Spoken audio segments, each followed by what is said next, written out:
everybody. Ben and Woods, 97.3 The Fan. Good morning. They're letting the Tier 1 stream in right now at Tom's Watch Bar. We are downtown San Diego in the Gaslamp for the big block party. And on a Saturday for a couple of hours at least, hanging out with my boys.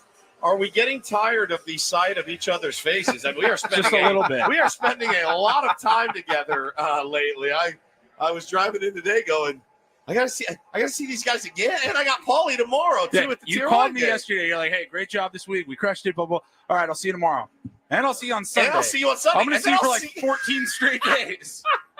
It's crazy, man. Welcome in, everybody. This is an incredible place. I'm Woodsy. This is Ben Higgins, your friendly neighborhood sports anchor. Joins us here in the middle. Good morning, Benji. Good morning. Love it here. 8th and J. We are literally attached to Gallagher Square. In fact, we're right behind the little kids' play field and ballpark. It's right behind us on the patio here. DJ Tiesto is here in the background. If you can hear, we're spinning some killer jams. Back here this morning as well. And, of course, we've got Paulie Rindle, the executive producer. Good morning, Paulie. Hey, how are you? Doing good, man. How are you guys? How's the weekend been? It's been short so far. Yeah. Short. Like yesterday was spent recovering from opening day. Oh my God, I mean, so tired after our long opening day on Thursday. Yeah. Got through the show yesterday, and I just pretty much crashed the rest of the day.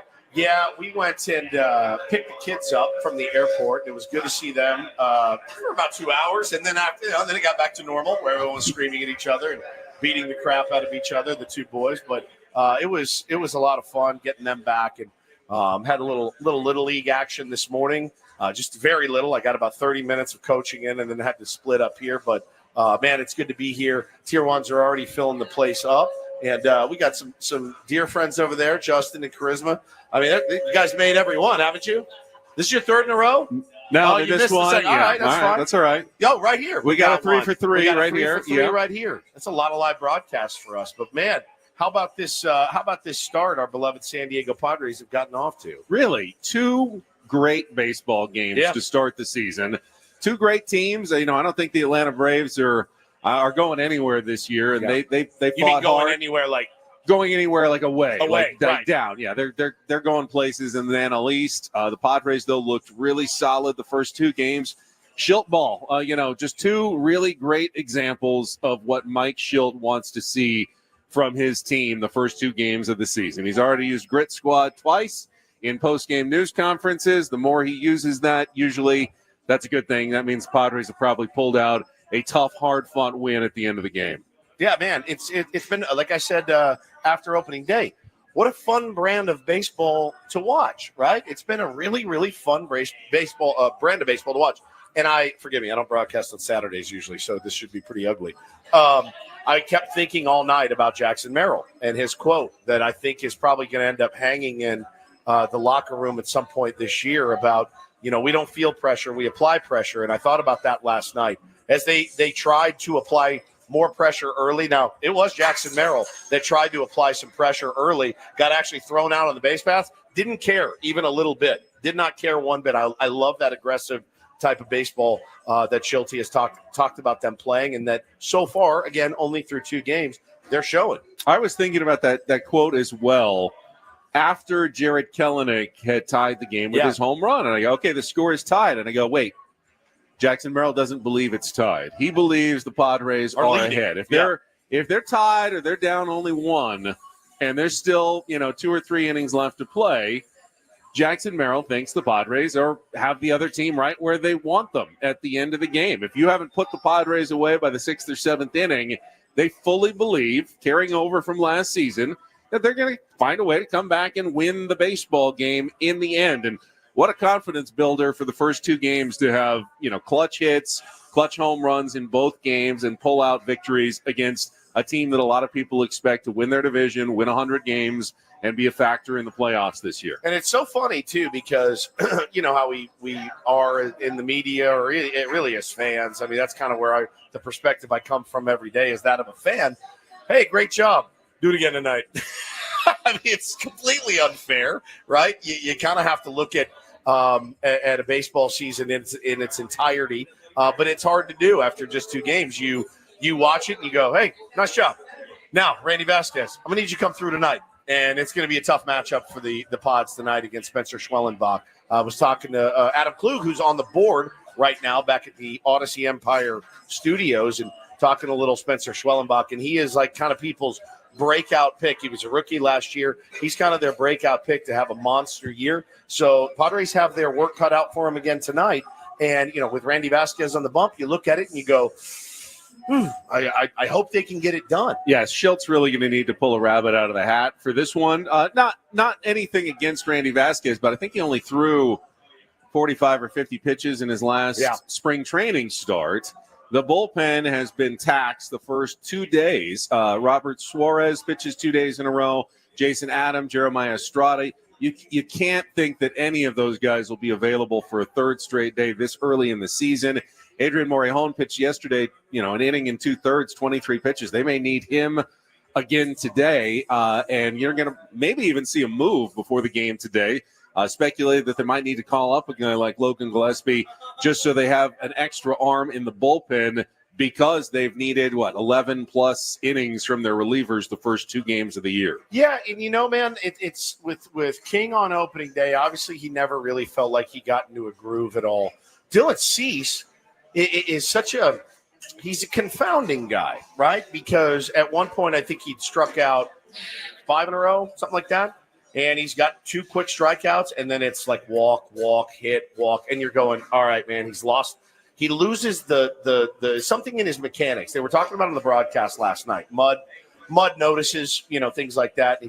He gets one little hair off, and everything just kind of goes away. You can see it in his body language. Yeah. He actually can show you with kind of a shoulder kind of shrug and how he walks around the mound when he's a little off. Now, I will also give the Atlanta Braves some of the credit. Sure. Like the Padres, they're a team that is going to put up good at-bats. They're a deep lineup. Yeah, man. Jurickson's a pest now at the top of their order, even if he isn't getting big hits. Bro, he lengthens their lineup so much now at the top of their order with the at-bats that he gives. It is. He's up there just battling, man. And of course, we knew that. They knew exactly what they were doing when they went and got Jurickson Profar. And there's a reason that he's hitting at the top of their lineup, because the next guy, Ben, gets to see about 9 to 10 pitches damn near every at bat. I was really surprised when he went up and hacked at the first pitch last night. It's Jurickson was trying to ambush a Dylan Cease fastball to start the game, and I like that approach too. He swung and missed, but he ends up out there grinding out ABs for them and showing the every other guy watching the game, hey man, this is what he's doing. This is what his pitches look like. And he's just he's going to be such a good fit for them. Speaking of the ambush approach, worked well for Fernando Tatis Jr. last night Yes, on the it did. first pitch of the bottom of the first inning. Reynaldo Lopez, I'm sure any pitcher in their first start of the season just wants to be able to get one over to feel comfortable on the first pitch. Just try to get ahead, right? Tried to just get ahead with a fastball up in the zone. And I can just imagine in his head just going, you son of a bitch. Oh, you son of a bitch. You got me. No, it was awesome. And yeah, we've talked plenty in the offseason about roster construction and lineup construction and what that's going to look like. And listen, I think we were all pretty much in favor of a Fernando Tatis Jr. batting at the top of the order. We had talked a little bit about some of the numbers that you saw for Luis Ariz, where he may be better suited. He hasn't gotten going yet. It's fine. Not a guy I worry about even a little bit. So I think this is the move for now. I mean, you want Toddy getting the most ABs a game that you can get him, and that's what happens in the leadoff spot. Yeah, I mean, there's certainly the argument is he's going to hit a bunch of home runs, and how many times could he hit that home run with Luis Ariz on base if he was batting second as opposed to hitting first? That's his, 12th or 13th career leadoff home run. And it's not like he's bat leadoff in the entire time he's been in his career, but he's been very productive out of that spot, has a career OPS of over 900 from the leadoff spot. And right now, I can't imagine Mike Shildt making a change after 2 wins, whether it's a right-hander or a left-hander on the mound. Probably going to see Tatis and Ariz 1-2 again tonight against Spencer Schwellenbach. Yeah, I liked the move. We had all kind of called for that move, in a perfect world having him there. I mean, it's funny, man. You look at Luis Ariz with his numbers with runners in scoring position have been really, really good. And, maybe he's not suited for a leadoff spot. So if this ends up being what happens, I'm more than fine with it. Yeah, Benny, it's nice to, you can dream on a Rise gets on, Merrill gets on, and then Toddy hits a 3-run homer. Sure, you can dream on that, but it's not really the way this team is constructed. Fernando Tatis Jr. at the top. How nice was it to look up and it was boom, 1-0, just like that. Just incredible. So I like that move. And again, I agree with you. I think they're going to probably end up keeping him there for a while. And of course, the big moment of the game. We'll talk about it coming up. Not just Jake Cronenworth coming through, but given the opportunity to come through in the 8th inning, and we will discuss that when we return. We're live at Tom's Watch Bar. Come out and join us. Tier one's already here. Tier one's already in the house. We're located 8th and J, just steps from Petco Park. They got specials this morning. Blue Moon, Coors Light. Tom's Party started. Wait, did you say Blue Moon? Blue Moon. Oh, I thought that's what you said. The prime rib dip sandwich is apparently legendary. I've heard things about it. That is on special. Deep dish nachos as well. Our broadcast is brought to you by Blue Moon. Blue Moon Brewing Company, Golden, Colorado. Celebrate responsibly. Come on out and see us. Game is at 4:15 today here on 97.3 The Fan. Sammy Levitt with the pregame show at 3:15. We're live all the way until then with all of our shows. Us, Braden, the Gwen and Chris show. Looking forward to a big day downtown with the Padres fans at the East Village block party. Come on out and see us. We'll be right back to talk about the Crone Zone. Yeah, buddy. Next with Benna Woods on San Diego's #1 sports station, 97.3 The Fan.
Hey players, things are about to get real here in San Diego.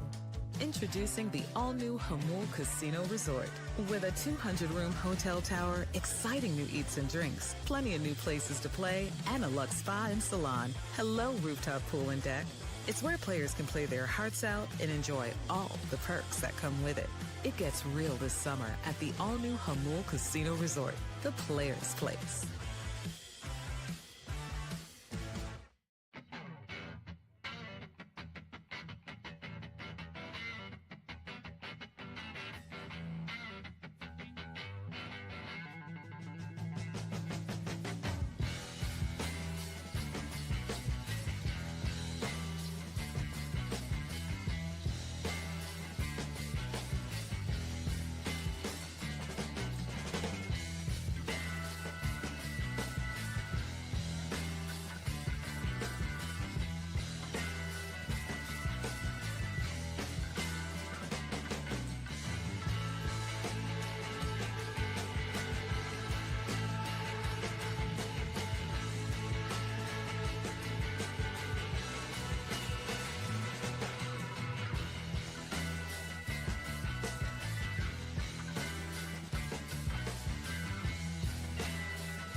Into the Crone zone. Oh, Don Arcilla was so happy. I was watching the TV broadcast at home last night. He just loves to break out into the Crone zone. He was not the only happy one last night, man. That was incredible. You're not gonna believe me when I say it. But I'm gonna say it. I felt it. I almost tweeted it. I was this close to tweeting Crone bomb. I'm feeling a Crone bomb, and when he hit it, I go, "You dumb turd! Why didn't you tweet it?" I was this close to tweeting. Why aren't they pinch hitting Jose Iglesias? Dude, I know. For Jake Cronenworth. I know. What do we get this guy for if we're not going to use him here in this spot? Yeah, I mean, again, like, I don't know. I thought about that a lot. I thought about that a lot, Ben, and I thought, well, if not then, when?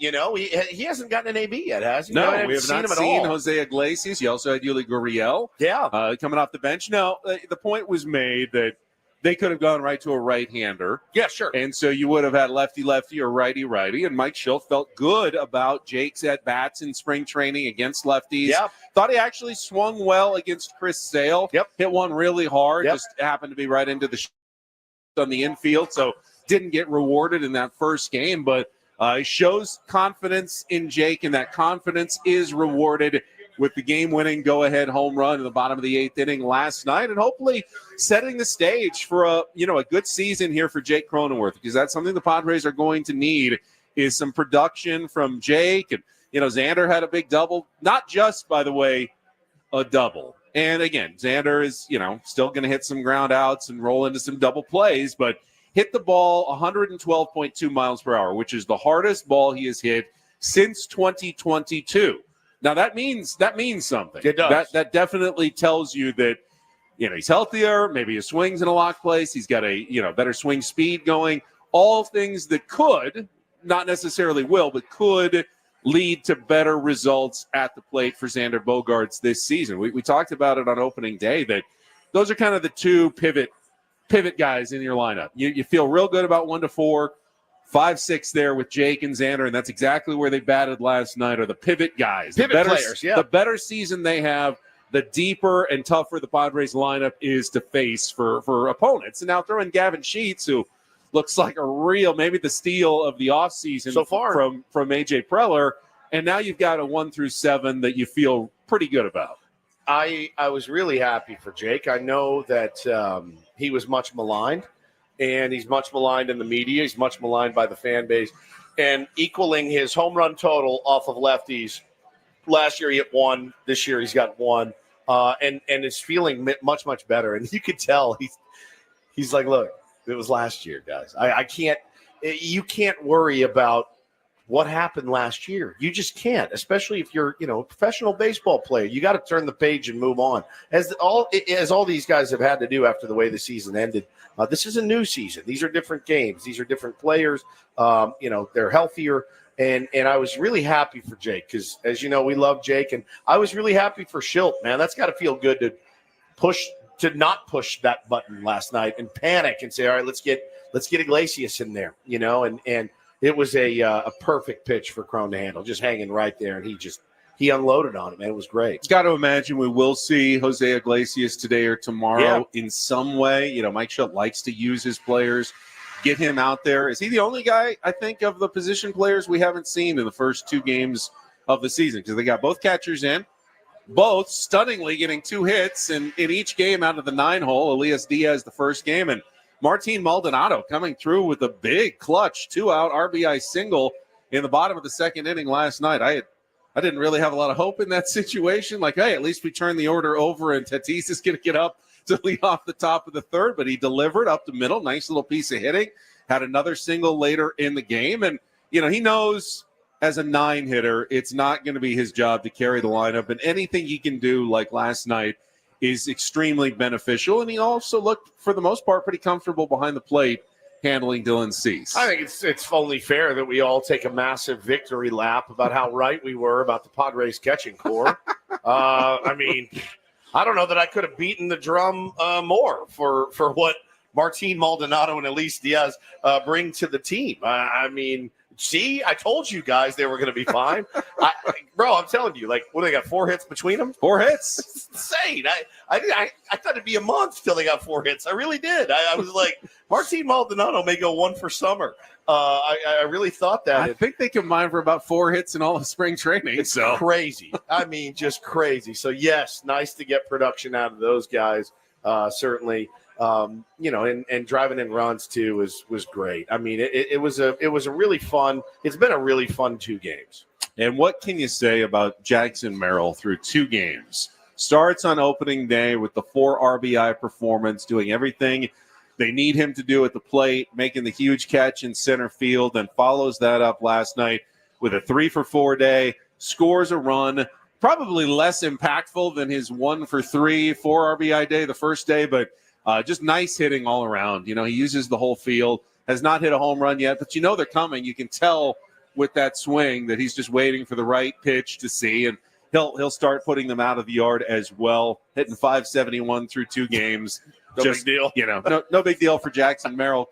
Cool as a cucumber as a 21-year-old batting cleanup now for the San Diego Padres in the middle of a formidable lineup. I just liked that so far in the first couple of games. You guys are fine walking through. No big deal.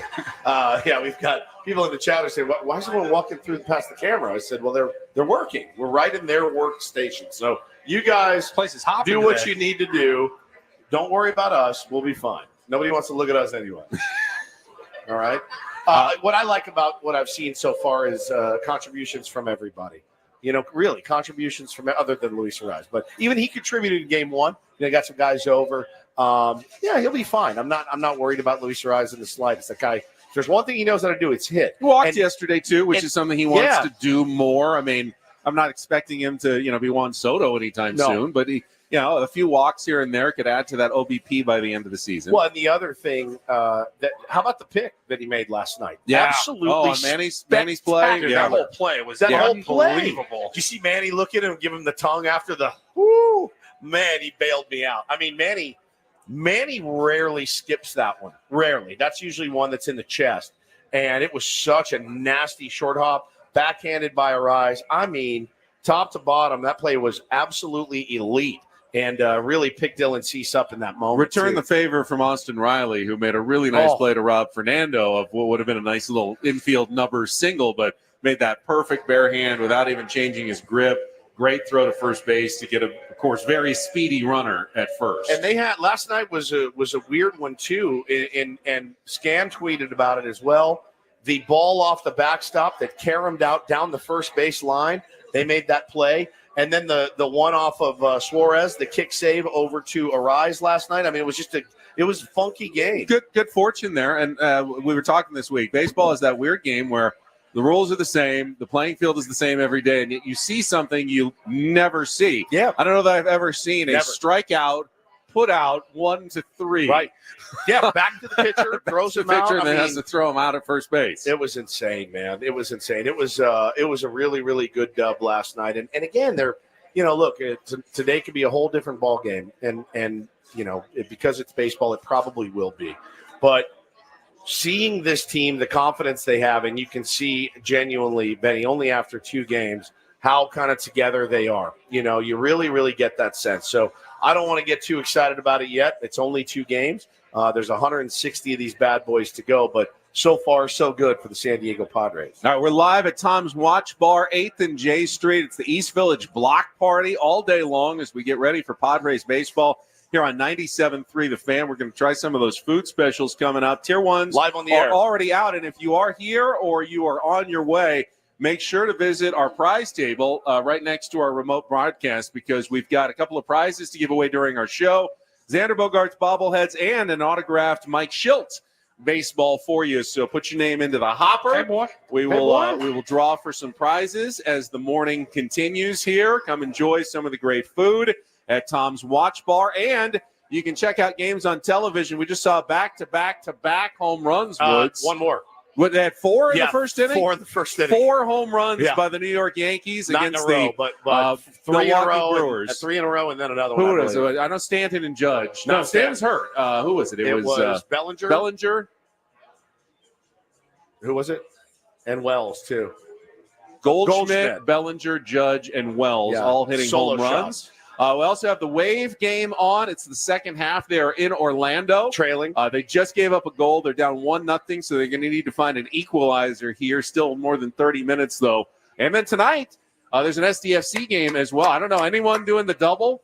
Going to the Padres game at 4:15 and then making their way to Snapdragon Stadium for the 7:30 That's hardcore. Kickoff for the SDFC game. Hardcore. First ever matchup against LAFC. That would be a hardcore sports day. Get here early for our show. Yep. Stay for the Padres game. Head to Mission Valley. You get out of there around 9:45, 10 o'clock tonight after a very long day of San Diego sports. But started here with us at Tom's Watch Bar. It's Ben and Woods special Saturday show with 97.3 The Fan. Back in a second here in just a moment on San Diego's #1 sports station.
Hey players, things are about to get real here in San Diego. Introducing the all-new Hamul Casino Resort. With a 200-room hotel tower, exciting new eats and drinks, plenty of new places to play, and a luxe spa and salon. Hello, rooftop pool and deck. It's where players can play their hearts out and enjoy all the perks that come with it. It gets real this summer at the all-new Hamul Casino Resort, the players' place.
And ask and ye shall receive during our commercial break. The San Diego Wave got their equalizer on a header in front of the box. That's by the VAR review after there was a question of a foul against the goalkeeper, but Wave have tied it up against the Orlando Pride 1-1 on a header by Tiamaka Ochukwu. Nailed it. Thank you very much. In the 63rd minute, but it's now 1-1. With about 25 minutes left in their early game today at Orlando. Third game of the season, they won one, tied one, and are looking for another win today on the road in Orlando. All right, so this is a little weird, man. I've been doing this job with a microphone in front of me for 15 years, and I went after the break. I went to the restroom, and I came back, and our engineer Bill was like, "Real quick, I need to teach you something." And I said, "What is it?" And he said, "How to broadcast." And I said, "Oh, okay, what am I doing wrong?" And he said that all the feedback that you hear is, so you look at me now, I can't look at Ben. I'm not allowed to look at Ben anymore. I have to look straight ahead because when I turn to talk to Ben, I'm talking into his microphone and it's picking up the feedback. So I have to not look at Ben at all and just try to do a show. So I can't look at you either. I guess not. But apparently it's always my mic. That's the problem. All right, so we're just back to back. Ooh, that actually works pretty well. This is actually I think we finally figured it out. This is actually pretty cozy as well. 7 years in, we got it.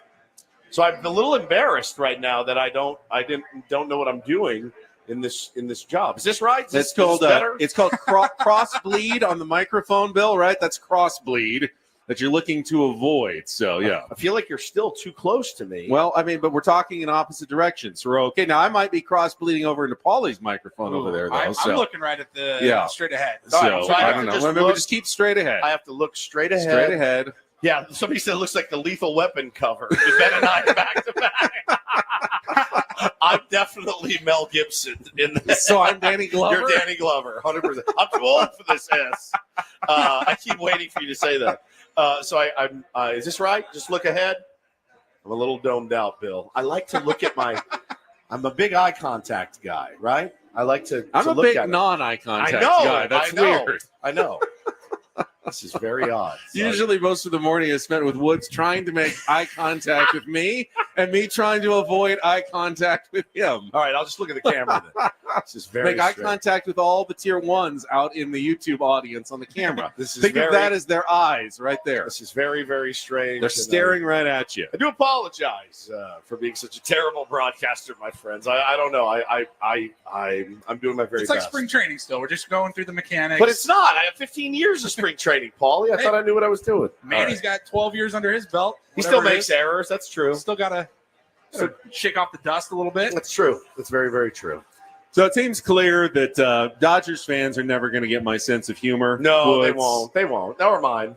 tweeted this morning, in 4 games, the Dodgers already have 2 near losses. Maybe this team is more vulnerable than the experts thought. Now, there's no such thing as a near loss. You either win or you lose. Correct. And the Dodgers are now 4-0 after beating the Detroit Tigers in extra innings last night. Detroit came back, tied the game with 2 outs in the top of the 9th inning. They were down to 3-2, came up with a clutch single to tie the game 3-3. Tanner Scott choked it up. Blown save by former Padre Tanner Scott. And then another clutch performance in the top of the 10th as they took the 5-3 lead on a triple by the who's the Danny Dingler? Danny Dingler. He had a home run, and then he had a 2-run triple. All-time name. Danny Dingler had a 2-run triple in the top. Danny Dingler, by the way. It's so good. Danny Dingler of the Detroit Tigers put him up 5-3. And You know his dad is like, hey, watch this. I'm going to name this kid Danny. It's so good, dude. Now, this is all after Mookie Betts had given the Dodgers they had been down 2-0. Yeah. And then they tied it up on a 2-run shot by Teoscar, was it? Or who hit the 2-run shot to tie it for him? But Mookie hit a go-ahead solo home run that was reviewed on fan interference. Yep. It was fan interference, but They of gave it course to him they anyway. gave it to him anyway. Yep. And then in the bottom of the 10th inning, Dodgers tie it, and then Mookie hits the walk-off 3-run home run as he is recovered apparently from his bout of food poisoning and intestinal distress to lead the Dodgers to their 4th win in a row to start the season. The emaciated Mookie Betts steps to the plate like Grandpa Joe Bucket and swings, and it goes out. And I saw the funniest quote. I was dying laughing. I have always liked Mookie Betts. It's hard not to like Mookie Betts, all right? Mookie said... He was dancing around like he had a golden ticket after that. He didn't He look really so was. sick anymore. Bro, after the game, he said, "Yeah, no, I need like 7 or 8 pounds more, and then I'll be back to where I need to be. I've been eating." He goes, "I got both my chefs working overtime," and I started. I'm like, Ben Higgins, 2 chefs at once. Well, I actually see where Mookie's coming from because you can't. Not every chef can specialize in every cuisine, so That's you're true. probably going to want to have a chef that hits the European specialties like French and Italian, and you might want another more of a continental chef Yeah, who you're like Mediterranean, maybe or maybe an Asian chef if you enjoy like woked food. Asian favorites. Yeah, it's Asian favorites like Kung Pao chicken. That's You may right. have a chef just for that. So funny. I can see he may actually need a 3rd or a 4th chef if he really wants to, diversify his palate. You want to have multiple chefs, personal chefs who can cook for you at a moment's notice. It's just one of those. I mean, look, they're going to be a really good team. I think everybody knew that. It was an interesting play at the plate they had too. Manny Margot coming in to score what would have been the go-ahead run, and they ended up overturning that. It was close. I do think that there was glove on one little thread of pants. So It was so close. I thought they weren't. Even the Dodgers announcers were going, I don't think so. Yeah, Oral was oraling hard. And I didn't think they were going to overturn it, but then they had a split screen, which I believe was synced up to each other. Yeah. And it did show, it looked like the tag was made. It's a great play. And the hand was just an inch or so from home plate. And maybe that's what they used to overturn the call. So, there was a good game last night. Yeah, great game. They're going to be really tough. I don't think that's, I'm not setting the world on fire with that take there. They're going to be a really tough team. Like every team, there will be cracks in the armor. There will be cracks in that team. But right now, 4-0. I mean, you can't ask for a better start than that from the LA Dodgers. And then, you think about it. They had Yamamoto throw last night, gave up a couple solo shots, very reminiscent of the Yu Darvish performance against LA. In reverse, yeah. Yeah, in reverse. Jack Flaherty had the Dodgers pretty flummoxed. He was hitting them for a while until Freddie Freeman hit the 2-run bomb to tie the game. So, I don't know, man. They're still just a baseball team, and they're still, they're going to be beatable. They have not been beaten yet, but we'll see. We need to beat the teams in front of us. That's really all you can worry about. And the Padres have done so so far. Today is actually the first full day of games in Major League Baseball. Not everybody played on Thursday. Yep. A few teams had yesterday off after playing on Thursday, but today got the full schedule, including the Dodgers will throw Roki Sasaki to the mound for the second time after he pitched in Japan as they wrap up their 3-game series against the Tigers at Dodger Stadium. So they'll be off tomorrow, I believe. Elsewhere, you've got the Cubs and Diamondbacks continuing their series at Chase Field. They split the first 2 games. Diamondbacks bounced back with a win yesterday, so they're 1-1 on the season. And the Giants return after a day off. They won their opener on Thursday, that 4-run 9th inning against the Cincinnati Reds. They will play game 2 of the series. Justin Verlander will make his first start in a San Francisco Giants uniform against Nick Lodolo at 1:10 this afternoon. So that's your NL West schedule. And the Rockies are back in action against the Rays again at Steinbrenner Field this afternoon as well. I'm watching last night this Jack Flaherty threw gum at Freddie Freeman in a violent manner, and I'm waiting for the Ken Rosenthal piece to drop any second now. What was the Dave Roberts line? There was intent behind it. There was intent behind it. It's, there's always a funny dynamic between former teammates.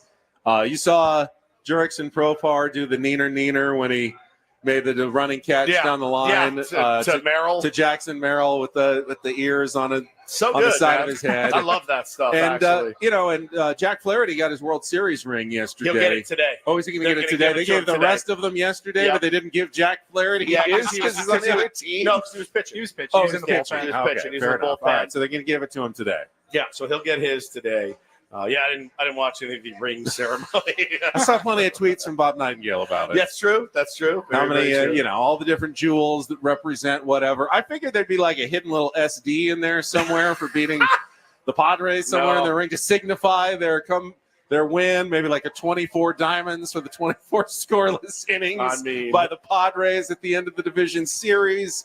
Or something crazy like that. No, it's crazy. You think about that, too. You were just mentioning they'll throw Roki Sasaki today. Then they'll throw Tyler Glass now after that. I mean, the starting pitching is going to be very formidable up in L.A. And, our theory as to how the Padres make the playoffs this year, it's not going to be by beating the L.A. Dodgers. It's just not. You don't need to beat the L.A. Dodgers in the regular season to have a chance at winning and making the playoffs. You need to beat the other guys. You really need to focus on those games. Not that you won't rise up and play hard against the Dodgers, certainly, but you don't need to break your back, trying to beat the LA Dodgers because they're pretty deep, man, 1 through 26. I mean, I know we all kind of penciled in the Braves to win the National League East, but should the Phillies or the Mets win that division, don't think that these games don't matter. Oh, I know. Like winning 3 out of 4 against the Braves would be massive. Could be clutch when it comes to the Wild. I think last year in the second half of the season, how many times did we bring up the fact that the Padres had won the season series against the Braves? It came down to a wild card tiebreaker. And that was early, They clinched it early in the year, taking 4 out of 7. So, you win the next 2, you've already clinched it. You win one of the next 2, then you only need to win 1 in Atlanta when you make your return trip later in the year. So, these games are just as important as the ones that you'll play in September in the standings. And the Padres are getting off to a good start against a good team. The Braves are going to get hot, and they're going to win their 90 to 100 games or more, and other teams are going to have to deal with them. And every win you have in pocket against the Atlanta Braves early in the season gives you a leg up on the rest of the competition in the battle for a playoff spot. Got a little good news for Padres fans out there based on Kevin Acey's daily newsletter. Looks like Yu Darvish, he played catch yesterday at a slightly longer distance and said, I feel better every day. Yeah. Could this be that rare, the very rare, like the 1 out of 50 pitchers that said, hey, I got a little tightness in my elbow, and then you give them a little rest and it actually works itself out? It does feel these days when a pitcher says, my elbow's barking a little bit, book my Tommy John. I mean, that's really how it feels these days. So here's some details from Kevin Acey's newsletter. Darvish increased the distance of his throws out to 90 feet from 75 on Tuesday. He said he hopes to get up to 105 feet today. That depends on how the elbow feels. Generally, with no setbacks, a pitcher will increase his long toss out incrementally to about 150 feet. If they feel good at that point, throwing off a mound comes next. Darvish will need at least 2 or 3 bullpen sessions before getting into a game situation.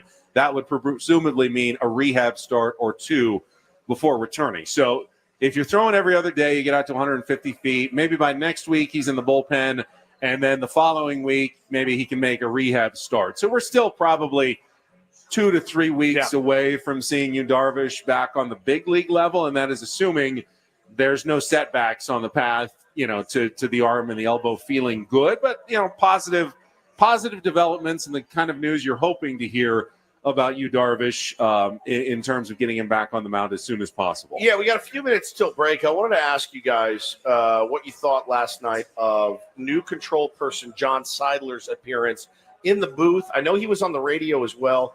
I missed that one, but I did catch and I was surprised. I didn't know he was making an appearance. It was, coming up next in the booth will be John Seidler. And came up and talked a little bit. Wanted to get your assessment of how that went. Sorry, I'm looking right at you. I need to look straight at it. Broadcaster. Sorry about that. It seems like a nice man. I mean, I would think anyone related to Peter Seidler would have some of the same niceness in their genes. And, I thought we said what he was supposed to say. I saw people going, it doesn't have not all that dynamic of a personality. Didn't seem all that gregarious, but it's not a prerequisite for being a control person of a baseball team. Yeah, nor is it a crime, if somebody is not, jovial and Ron Fowler had his way, and it rubbed people the wrong way. I personally loved it. I thought it was great. Brash. He was brash.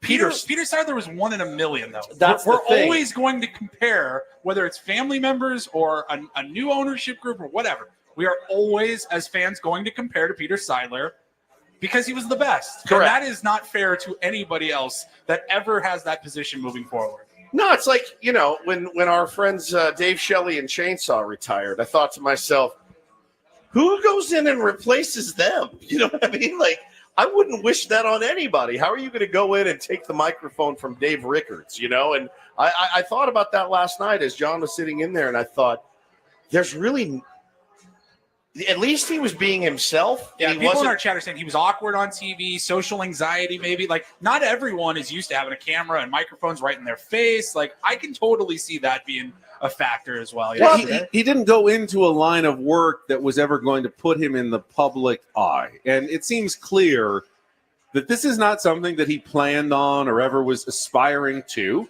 Circumstances have dictated that he had to step in. He was the third choice of Peter, according to the documents that we've seen, even to take over the team. But the other 2 brothers were unable to do so. So he's stepping in and, I assume learning on the fly what it's required to be the control person and the chairman of a Major League Baseball team. Now, one of the things that's not required is to be a gifted public speaker. Correct. To be able to rally the troops. You hire people that are supposed to do that. You hire Don Orsillos and Jesse Aglers to be the voices and the faces of your team. It's not really imperative upon you to do that. But now Peter could, he would give, his great quotes every single year and his optimism that did inspire, I think, not only the Padres, but, all of San Diego with what he did. But that, as Paul said, was 1 in a million. You don't see that from owners. You don't see that from human beings that often. So let's not hold John Seidler to some impossible standard in his first month as the chairman of the Padres. Yeah, look, the way how you ingratiate yourself to the Padres fan base? You spend money. You extend Jackson Merrill. You go out and get good pitching. You go out and make moves when you need to make them. I don't care what he looks like. I don't care what he talks like. You open the checkbook and you put your money literally where your mouth is by saying, I believe in it. I want to win a World Series. I'm gonna do what it takes to get it done. Bro, I don't care. I don't care who it is or how dynamic you are. And again, and like this guy says in the chat, time will tell. It's been a month at this point. I will say that. Can I say this? Don't get in trouble. I texted you guys this too. Don and Mudd are praying for that third out right now. We've all been there. If you've ever had to interview someone that gives very, very short answers, you're praying for a lightning strike. You're praying for the equipment to malfunction, anything to happen. But of course they had that long inning, and the Padres are stringing some stuff together. And I'm looking at Mud and Don going, I've been there, fellas. I sympathize. They just wanted to get that third out. All right, thank you, John, for your time. I don't know if it speaks to the entertainment of the rest of the interview, but I did think at the end when they did the Maki, Ricky, Timmy, Tommy, I was dying. That was great. That was fantastic. I think Mud kind of set him up with that. He did. That was fantastic. Can we have to play that on Monday? Don't forget. Those were all the Seidler siblings. Yeah, and he's like, can you name it like Goodwill Hunting? And he's like, yeah, Peter, blah, blah, blah, blah, blah, blah. It was so, and that is the bit that kind of brought me back into the fold at the end of that interview. That, frankly, it was a little bit long, and but it was, look, you did see some of the same mannerisms. You did get a little bit of the same vibe from Peter, but like Paulie said, you're never replacing that guy. And keep in mind, he doesn't have to do any of this. As the owner of the team, if he says no, then the answer is no. But, he's trying to put himself out there a little bit. Did the interview with AC, talked to Jesse and Tony, talked to Don and Mud.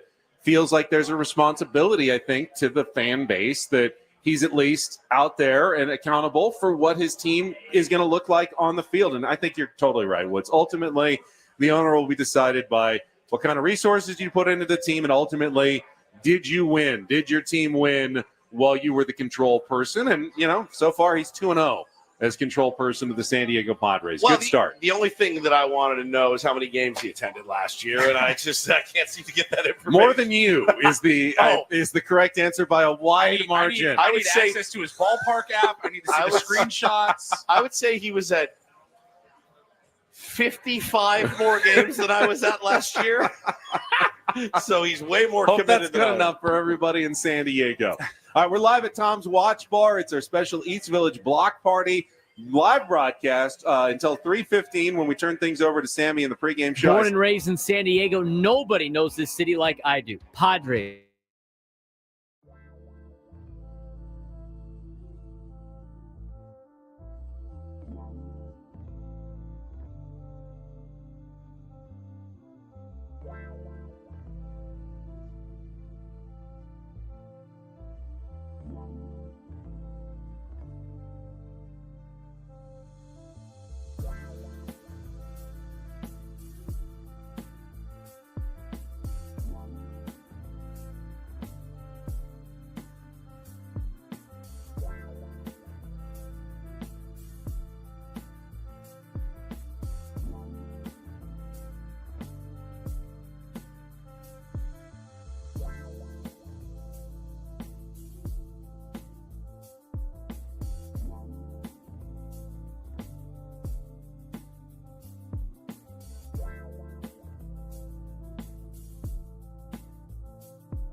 All right, radio faux pas by yours truly. I didn't hear the music at the end of our hour, so I think it was in the middle of a sentence when I got cut off.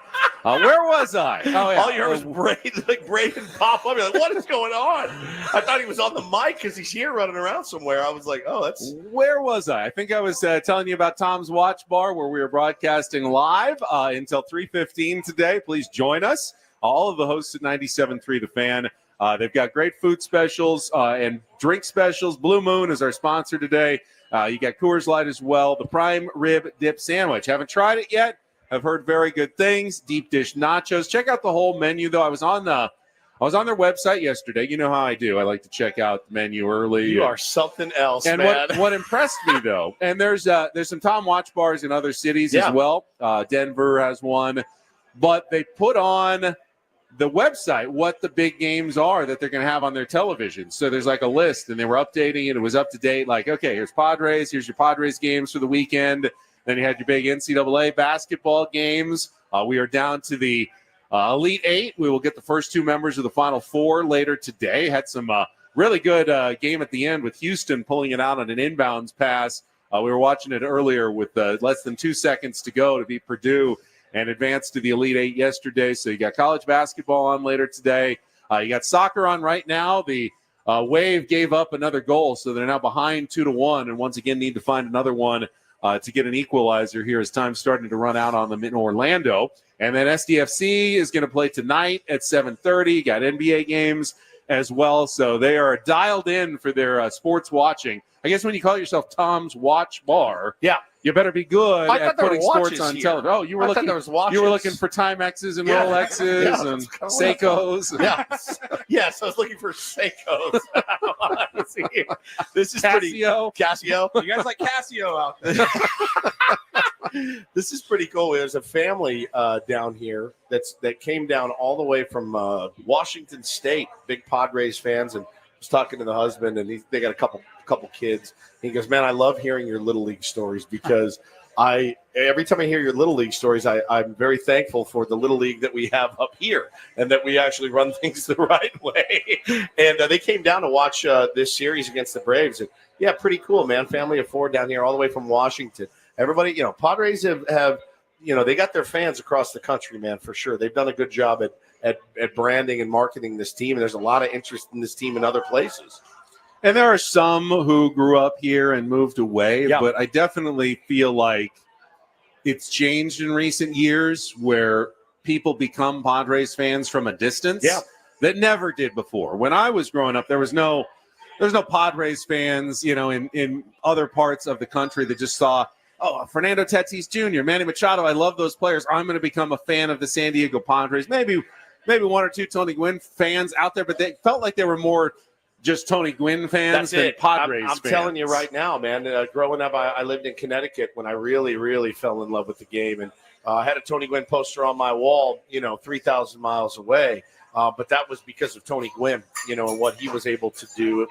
It was certainly it was player specific. I had a George Brett poster on my wall too. And I like the guys that could hit, man. And Tony was certainly one of those guys.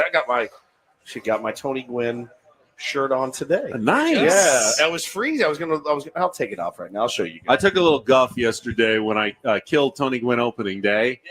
My hot take, I said, Tony Gwynn opening day, the second day of the season, was all about the diehard 12,000 fans who would show up after opening day was sold out, and it's not like that. Existential, though. I thought you nailed it. I really do. It's not. It wasn't meant to be a no. It wasn't at all or anything like that. But as I said, yesterday's game was a sellout. They had 41,000 plus. Gallagher Square, which is, by the way, literally we are right behind, attached to Gallagher Square here at Tom's Watch Bar, was packed again last night, just like it was for opening day. You can't tell the difference between opening day and 70 games of the regular season anymore because they all look like that. And, there are no more Tony Gwynn opening days because it doesn't look like that in San Diego anymore. And that's a good thing. And Tony would love the fact that it's not about the diehard 12,000 who show up on the second day anymore. And that's a testament to what he started building here a long time ago. Well, and here we are on the third day, and I'm looking out the window, and the block party's going on right now, and all you see is Padres hats and Padres jerseys and, Jackson Merrill jerseys. And I mean, it is just It's really become quite the baseball town, Ben. Somebody brought over these stickers that they're giving out at one of the booths at the They're so sick. at the block party. It says, "I believe in marigolds." Marigolds. That sounds like a Ben. That is a Ben. It does sound kind of like me. That's a Ben for Marigolds. sure. And then, of course, the classic "Show me your Tatis." Now that sounds like a Woods, actually. Yeah, perfect. I like it. I had a funny question from a Tier 1 during the break. He said, because there was a commercial playing over the speakers here, I think I was talking about Prize Picks. Yeah. And he goes, do you get used to listening to the sound of your own voice? Never. You don't? I was going to ask you the question. When you first started in radio, because, you famously kind of jumped in without a lot of experience. Zero experience. What was that like the first time you started hearing your own voice on the radio? I've never been comfortable with it, never once. And I get a kick out of it when I'm riding with my kids and they point at the radio. They get excited when they hear Dad's shilling for Eco Water or Lone Pronto or something. They still like that very much. But we have a Tier 1 named Bush League Blake, and I'm going to get you this audio for Monday. I was on the air 12, 15 years ago, something like that, and I announced the birth of his daughter. Wait until you hear my voice from 15 years ago. Wait, you will not believe that it's me. And when I heard this, my skin started crawling. He sent it to me. He found this old audio. I'm going to give it to you, Paulie. We'll play it on Monday. You guys are going to die. I can't hear. I won't be able to listen, just so you know. I'll have to take the headphones off. It's that bad. Now, to me, the voice that I hear right now, the voice that when you're just talking to me off the air, the one that I hear on the radio, sounds pretty much exactly the same. But there's a phenomenon I think most of us realize, that our voice to ourselves sounds different than it does to other people. I hate it. Which is why when you hear yourself on the radio, it makes me want to die. It doesn't sound right. You like yours, though. I've learned to I've learned to be okay with it. You love it. I've learned to be okay with it.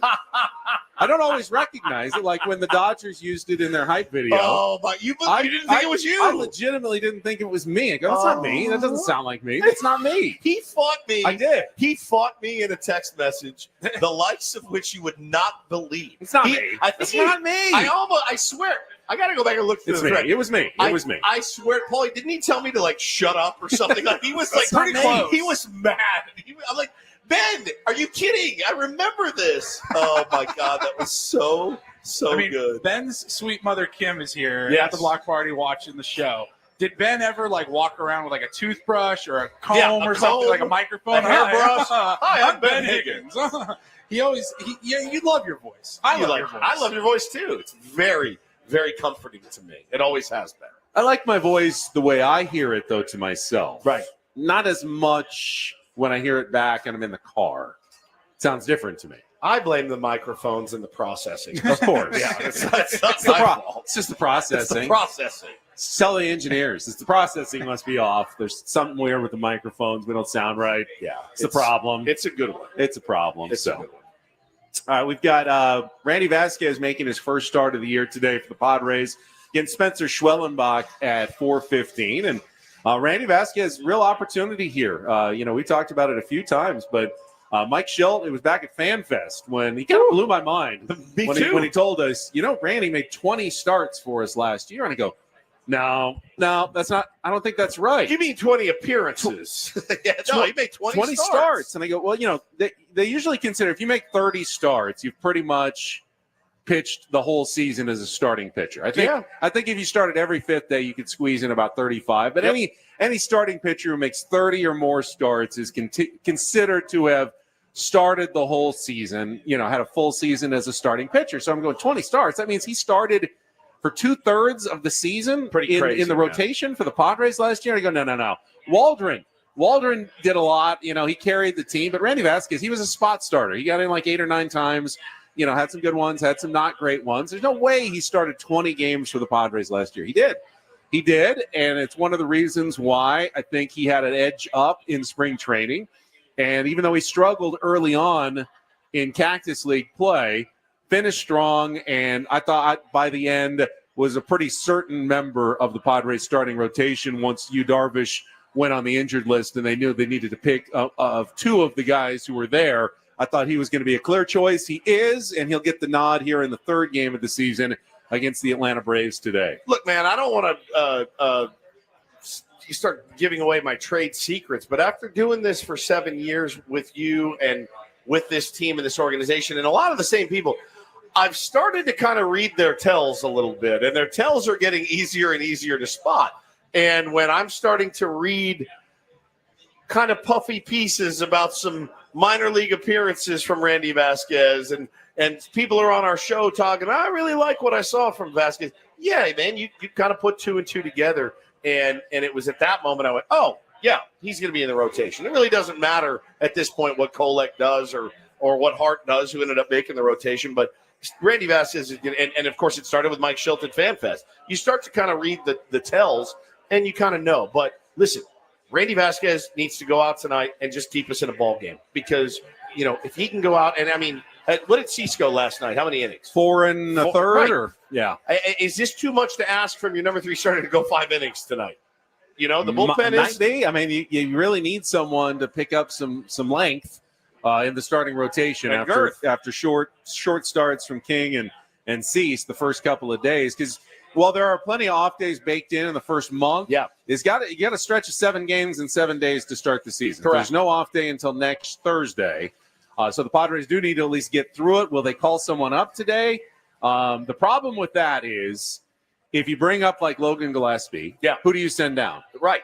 I mean, you could send down who's got options, Omar Cruz or Alec Jacob, but you those guys could pitch today, so you don't want to do that. But if you send anyone down, you can't bring them up unless someone else gets hurt for 15 days. Correct. So you're there's a dilemma here about whether the Padres actually want to call someone up today, knowing that Randy Vasquez might only pitch 4 to 5 innings and they might need more coverage from the bullpen. Well, I mean, Jason Adams gone the first 2 games. Alec Jacob threw 31 pitches in the first game. He should be ready to go. Yuki's fresh today.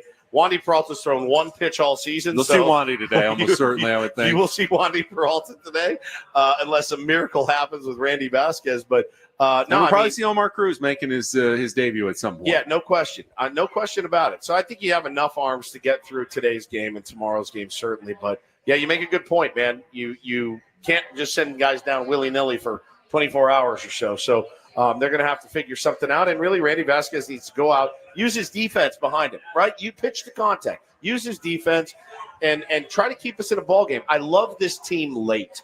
I like Jackson Merrill. Also kind of get that feeling when I watch them. They don't think they're out of a game. Why should I think they're out of a game? Sitting on my couch at home. Remember 2023 when it just felt like there was no chance they could come back? And it would be like 3-0 in the third, and I'm like, I got other stuff to do. They finished something like 8 and 30 something in games in which they lost a lead. Yeah. Once they fell behind, they never came back and won the game. It was the opposite last year, and now 2 games where they lost leads, they're 2-0.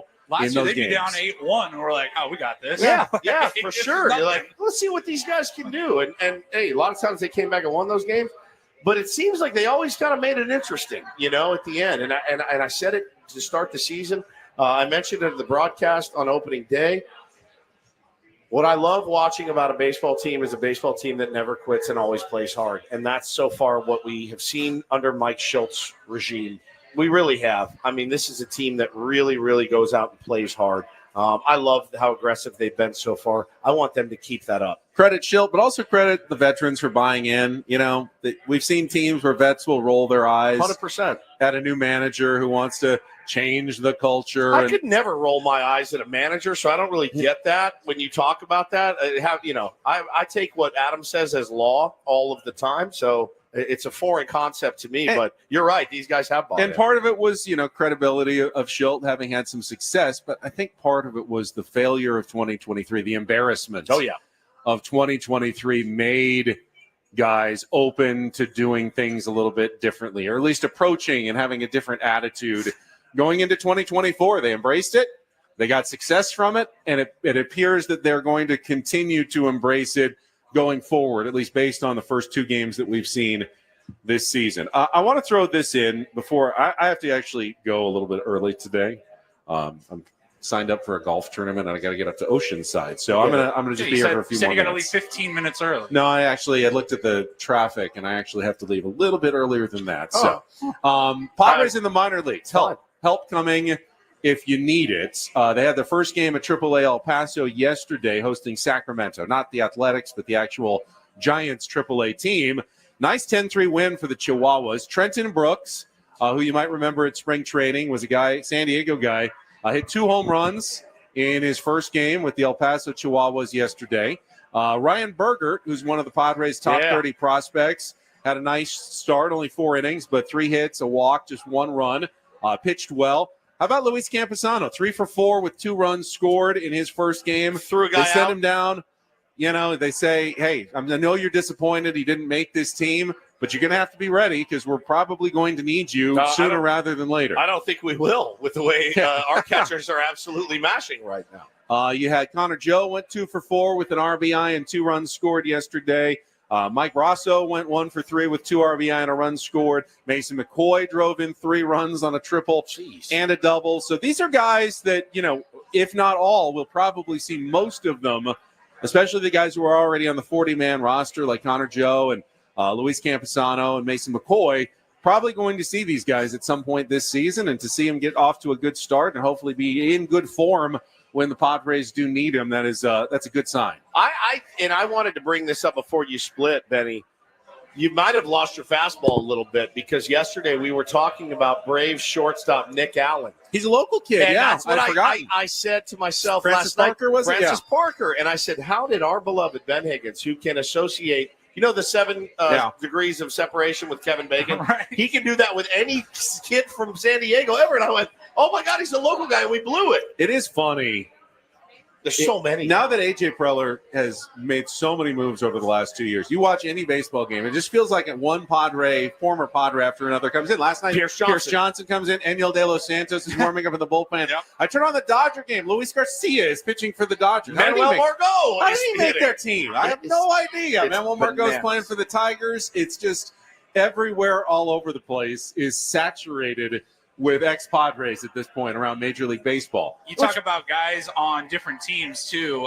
Buddy just texted me. He goes, oh, yeah, Justin Verlander's on the Giants. Yeah, Justin Verlander Starting tonight. starts Yeah. today. I was like, yeah, that's right. That happened. Saw Timmy Hill pitching for the Yankees last night. I mean, they're everywhere. AJ Preller has touched a lot of people, and I mean that not literally.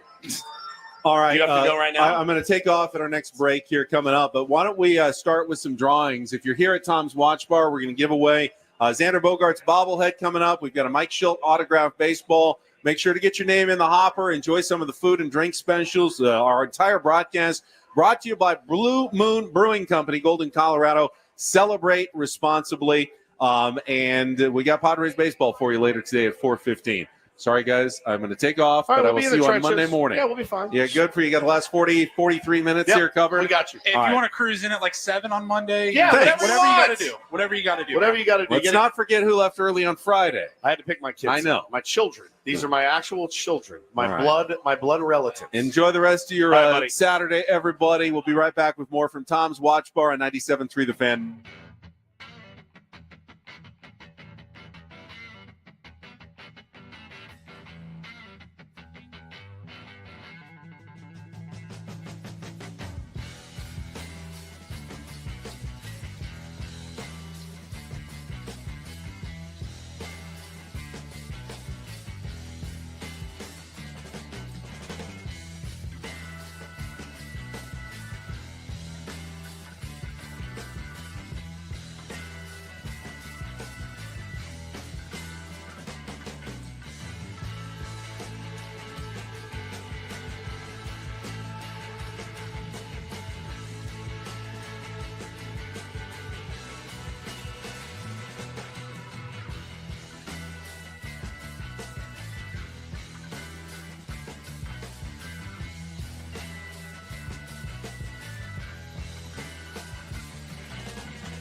Hey players, things are about to get real here in San Diego. Introducing the all-new Hamul Casino Resort. With a 200-room hotel tower, exciting new eats and drinks, plenty of new places to play, and a luxe spa and salon. Hello, rooftop pool and deck. It's where players can play their hearts out and enjoy all the perks that come with it. It gets real this summer at the all-new Hamul Casino Resort, the players' place.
Welcome back to Ben and Woods Saturday edition, live from Tom's Watch Bar down here in the gas lamp right by Gallagher Square. I mean, we are in the shadows of Petco Park, and we are hanging down here, located at 8th and J. I mean, the patio is up against the children's play area So of Gallagher cool. Square. It's such a good spot, man. Real friendly staff too. Everyone's been very, very cool. You've seen them walking in front of the camera, but that we are in their area. They are not in ours. I mean, we are right by the service bar.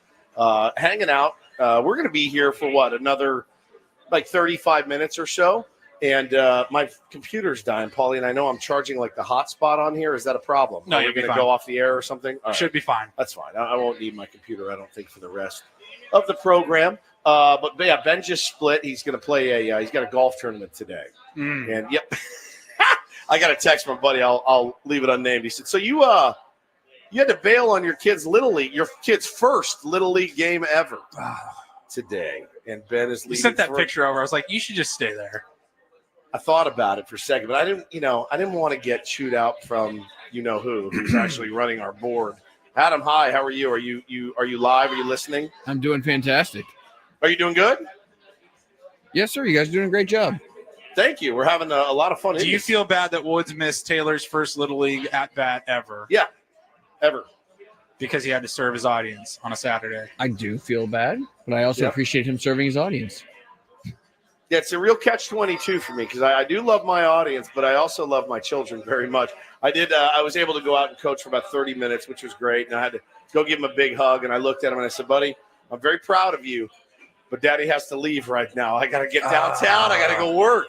And he had a little misty-eyed, but he was fine. Hannah said in his first at-bat, he swung, and he swung so hard, he hit the ball, but he screwed himself into the ground and fell down on the ground, and he was very, very confused about where to run. So I don't know if I've actually missed much in his debut. Gets dizzy, starts running to third. It's quite a trip out there, but no. Look, something that he can tell his therapist later, Paulie. My dad had to work. My first Little Well, League. with all these extra shows, you'll be able to pay for that therapy. So That's you're true. going to be good to go. That is true. No, thank you guys for joining us this morning. They got so much good stuff here. I know Ben was disappointed. He mentioned it a few times on the air because I think he was trying to throw out the vibe. He really wanted to try the prime rib sandwich. He mentioned it to us off the air. He mentioned it on the air several times. I mean, of course, yeah, it looks delicious. It looks sounds amazing. great. But Ben's over here like, if only we had some of that prime rib dip. I would love to try that. If anybody has a prime rib sandwich dip, I would love to try that. It looks amazing. Speaking of reading tells, I can read Ben a million miles away, man. I know exactly what he was getting at in that. But they got deep dish nachos. And this live broadcast today brought to you by Blue Moon, the original baseball beer brewed in a ballpark. Check out Tom's_Petco Park as well. This is a really, really great location. And I'm telling you, Paulie. Big screens everywhere, sports on every single television. Now, tons of space. Forgive my ignorance, though.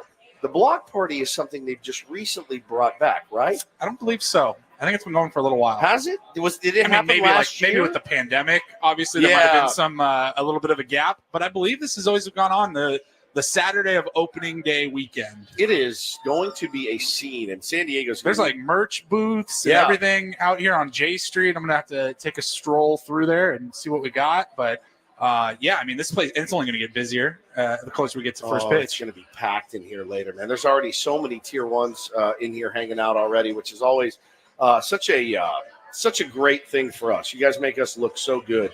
Even though when we are bad, like on a Saturday, you guys make us look so good coming down here and hanging out. We really appreciate you and all the effort you put in. Really, this entire week for the radio station's been a big one.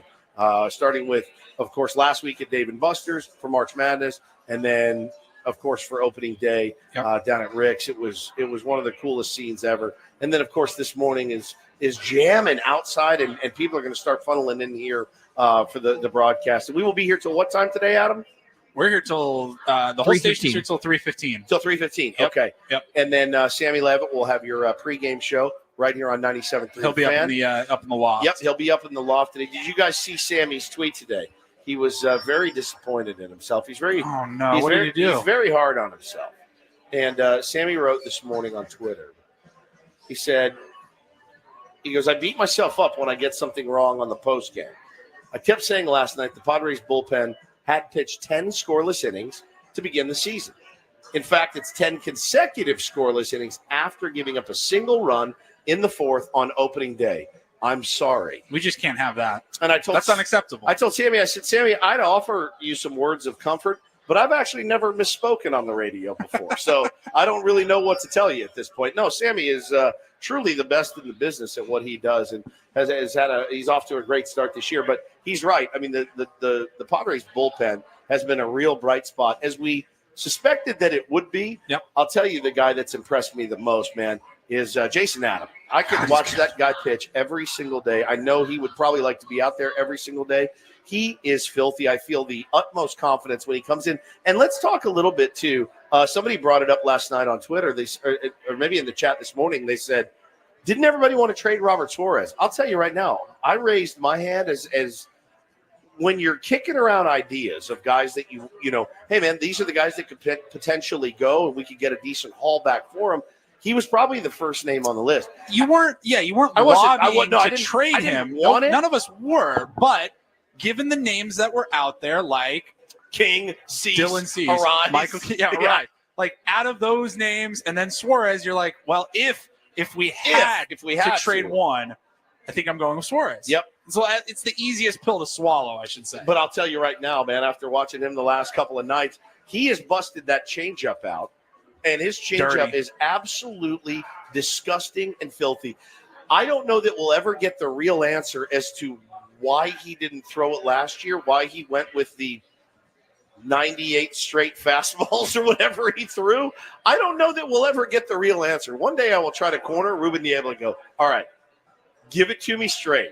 Why did that happen? Did he just have no confidence in it? I know Suarez had that a couple of stretches where he just wasn't sharp. He wasn't getting the job done. We were all panicking.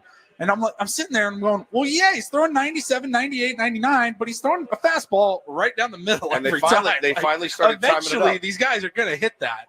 They can time that up. Yep. But he looks great. The changeup is disgusting. And I love the idea of having Adam there. Me too, man. If and when a Suarez, the dry spell happens and he's just not locked in for a couple of games in a row, I think Jason Adam would fill in the ninth inning remarkably well. I thought Adrian Morejon looked really sharp last night as well.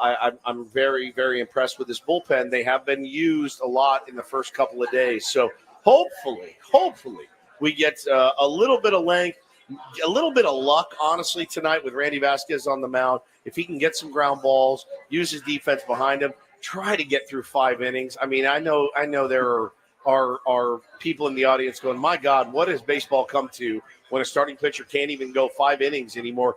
And look, there's a part of me, I have the incredible boomer that lives inside of me. Yes, there's a part of me that absolutely agrees with you.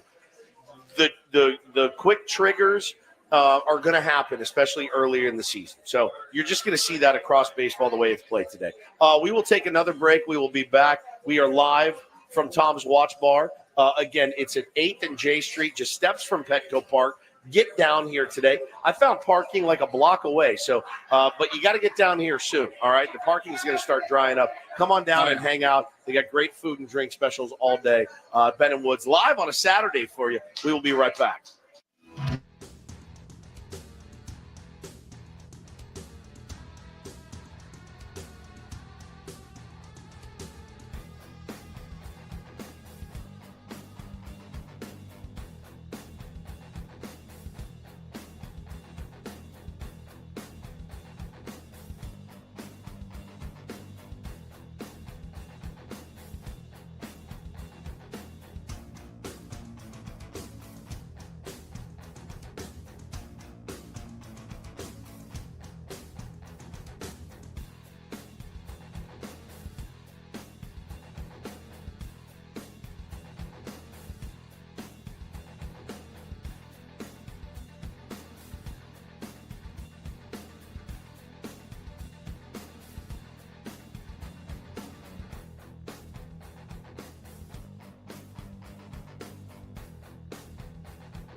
Hey players, things are about to get real here in San Diego. Introducing the all-new Hamul Casino Resort.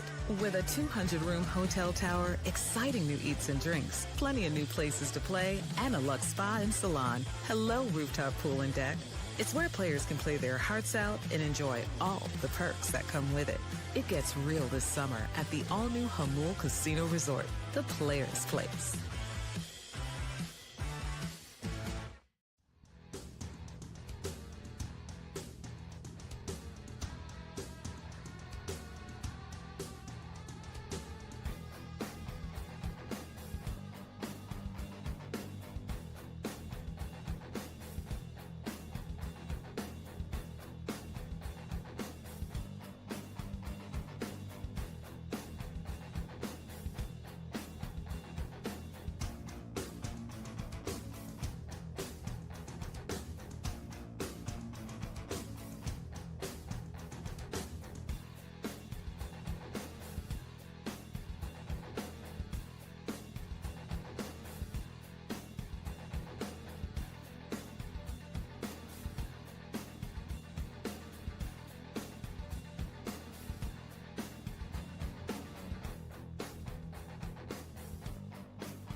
Back, Ben and Woods live on a Saturday. How did they get us in here? I'll tell you how they got us in here. We are live from Tom's Watch Bar down here. We are located 8th and J, just steps from Petco Park.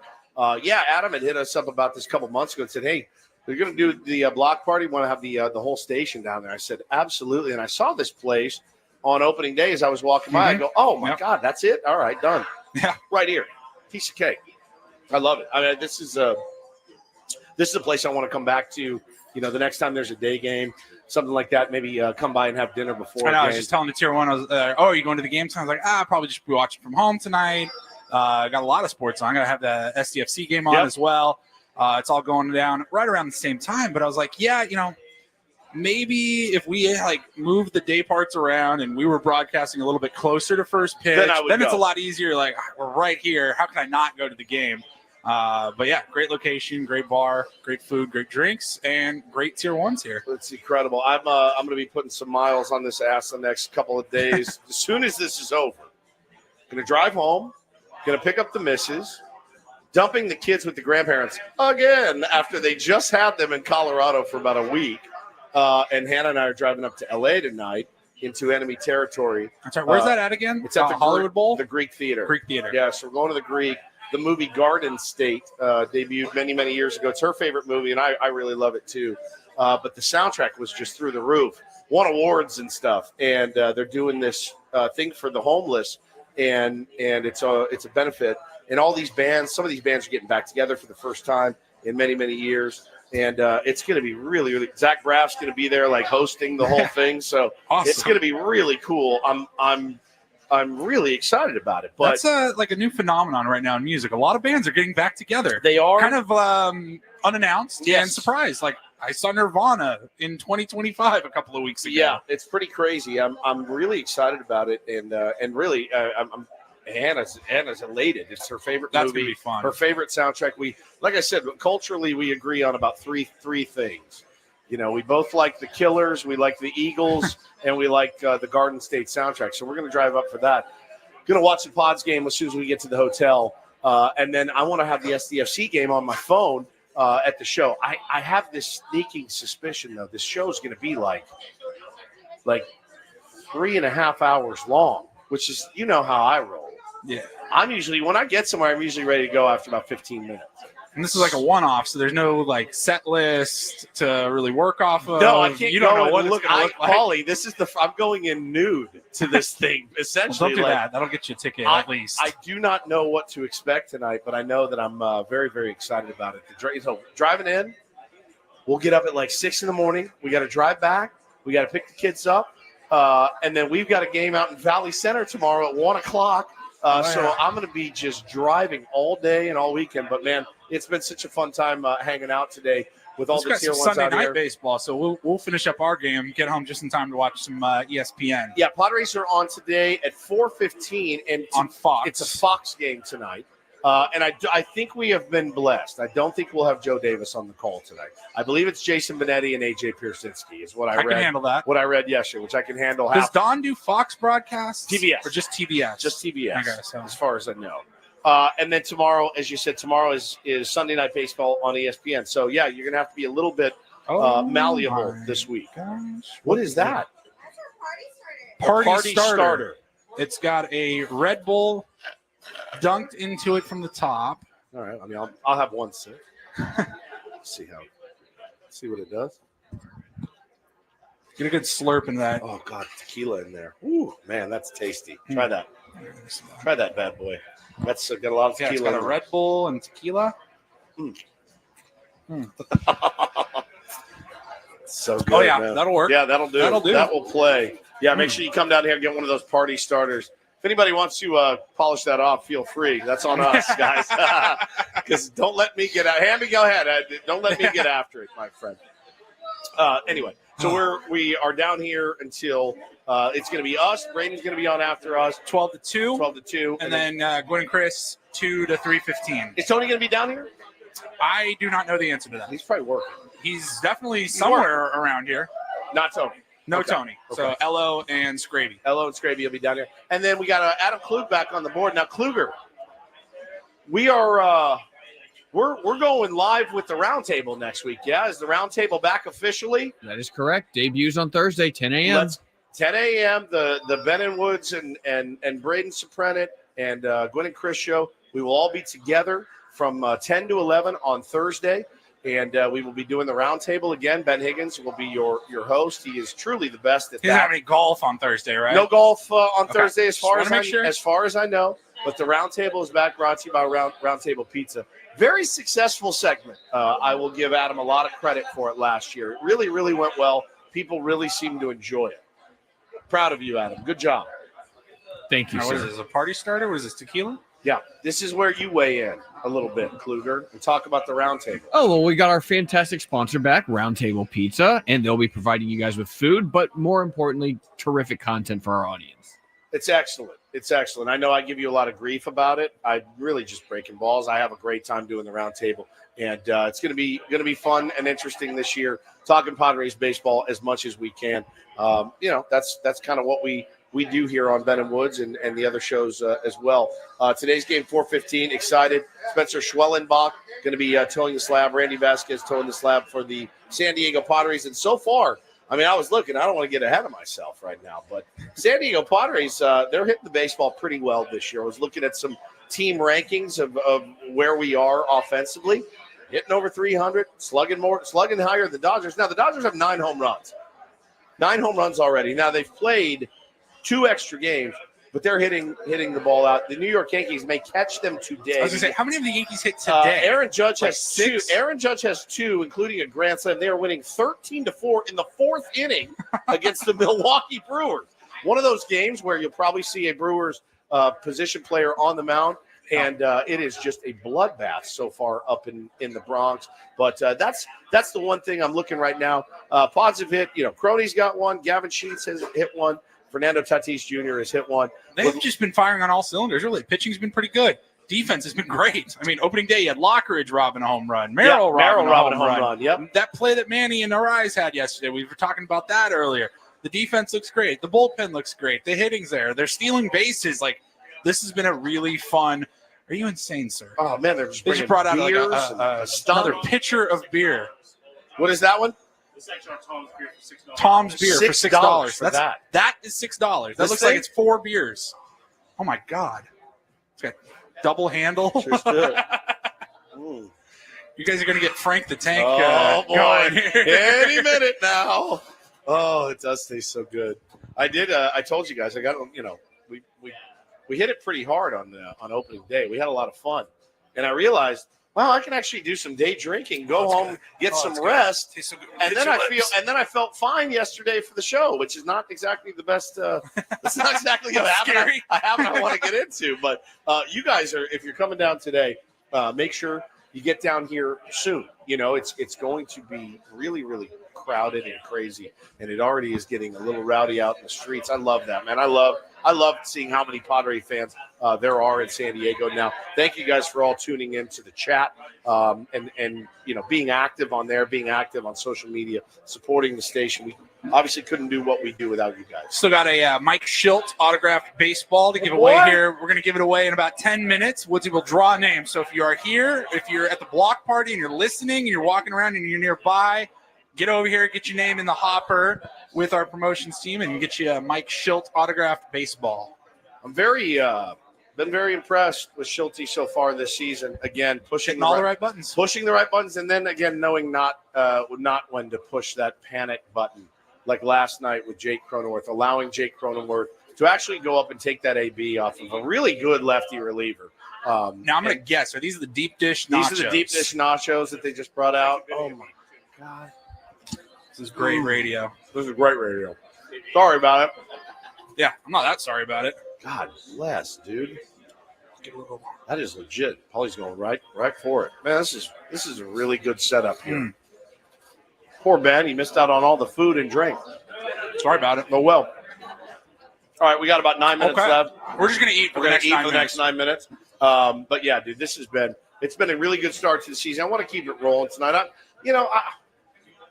I want to feel confident, Paulie, in every single starter that the San Diego Padres have. I do. I want to feel that confidence, and it's such a weird sport because yes, there is a game damn near every day, and you look at it and you say, well, every team's going to lose games here and there. I just want to see this team continue to play that inspired type baseball that they've played. I've been really impressed with it so far. The spring training record was nothing to write home about. Who cares? When they were getting their work in, they've really turned it on in the season. I think the most important one for me so far has been Jackson Merrill. Of course, Ben had to bring up the sophomore slump to him when we sat to his face when we interviewed him. Not to one of his coaches, not to a teammate, to his face. I am elbowing that man when we were sitting down to interview him, and I'm like, don't bring up sophomore slump. Don't bring up sophomore slump. He's like, well, I didn't actually say it. I told, hey, Jackson, it's know like the word. Those two words that start with S. I won't say it, though. It rhymes with Bothmore Blump. And I'm like, let Ben, please don't bring this up. But no, man. I think Merrill left. He went back to the clubhouse or whatever after that. We go to commercial break and we just go, you idiot. Insane? I know, you idiot. Insane. Poor guy. We give him so much grief. No, and to watch Jackson come out, obviously 4 RBIs on day one, and the way he's swinging the bat, the way his ABs look, really up and down the lineup. Luis Arai is probably the only one that I've looked at and gone, man, what's up with Luis? Looks a little bit jumpy, like he's trying to do maybe a little bit too much. I think the thing about this lineup is you don't have to. And I love Gavin Sheets' AB so far. The catchers have been great, man. 2 hits in each game. I've loved what I've seen. Crone with the big knock last night. I know it's only been 2 games, but have you let yourself begin to wonder what a full season healthy Fernando Tatis Jr. looks like? Because that guy hit one of the hardest baseballs I've ever seen on opening day. Yep. He needed about 6 more inches of lift for that would have been his first home run. Yep. And then an absolute missile, first pitch he sees last night. I go, that's about as locked in as you can look in 2 games. He keeps talking about how good he's feeling and how locked in he is. And I like Ben, and like we talked about earlier, I do foresee him hitting in the leadoff spot, for a while. And again, I don't think you mess with a good thing right now. Having him come up, Spencer Schwellenbach's a good pitcher, and he looks up and he goes, who? Now, I mean, with Luis Arise up there, you're looking at Luis Arise and you're going, what's he going to do? What at his worst, what's he going to do? He's going to hit a double, maybe, right? Fernando Tatis Jr. can take you deep. It's 1-0, just as soon as you look up. So I like what Schultz has done with the lineup. Interested to see it. And it's really cool to see the new guys kind of get their feet wet and start playing really well right out of the chute. Getting production from the lower half of the order was something that was going to be paramount for this team's success this year. And you've seen it so far. So been really, really enjoying what I've seen from the San Diego Padres. I know the fans out there too. Listen, we all have that in us where we're all waiting kind of for the other shoe to drop. It may drop today, may drop tomorrow. Who knows? But excited to see Nikki P get a start tomorrow on Sunday Night Baseball as well. Nikki P, huh? Have loved what he brought in spring training. He's a really, really intense competitor. So far, so good, man. And just hit another one? The Yankees just hit another home run. Aaron Judge just hit another. That's Aaron his Judge. third of the day. He is 3 for 4 with 3 home runs. 3 bombs. He has got 7 RBIs. Maybe Yeah, he's got 8 RBI for the season, 3 home runs. This is absolutely insane. JB, what's up, dude? How you doing, man? Are you MCing? I saw you with a microphone out there. Yeah, I'm hosting. Are you? I love it. I love it. John Browner, one of our old colleagues from the Mighty 1090 days, is out there MCing the block party. Come down and see JB. Oh, we're sprinting up the street. Yeah, guess where he's going? Golf. He's going to play golf. He said he saw. We used to work with Browner over at Mighty 1090. He said he saw Ben in a dead sprint up the street, which Hands down, one of the funniest guys I've ever met in my life, John Browner. Which I have seen Ben in a full sprint, and it is not. It's the nervous, I only have an hour and a half until my tea time. When he was getting out of here, too, he had about 15 tier ones that wanted to take a picture with him, and you should have seen the panic. Betty, you need one more. Betty, one more. The panic in his eyes as he was trying to get out the door. Sweet angel Ben. He's listening right now, I'm sure, driving up to Goat Hill to go play. So if you're playing up there and you see Benjamin, make sure you say hello today. That is quite a day for Aaron Judge. 16-4 right now. It's like a bloodbath in New York today. But hopefully I'd like one of those. I'd like we've had 2 really good games and kind of back and forth. Yeah. I'd like to see a blowout in the San Diego Padres' favor. I'm not quite there yet. That's like for me, I need one in like May or June when the stress. I have not been super stressed watching this team the first 2 nights. It's been really, really fun and enjoyable. And I'll tell you, man, getting the kids back last night, having both of my kids fired up to watch the game was really, really special. And, they're in there playing baseball. When Toddy hits the home run, they run in, start screaming and yelling. It's such a part of our family and the fabric of what we do on a nightly basis, man. It's just so good to have baseball back. That's really where I want to leave you guys today. It has been so much fun. Being able to talk about it every day, being able to just drape myself in it. It's been nice to have Don and Mud on as you kind of like start to doze off or fall. Yeah. You're just settling in for the evening, and it just feels right. It just feels right. I had I got home yesterday and I put on the Rockies game and I watched this rookie walk off the game for the Rays.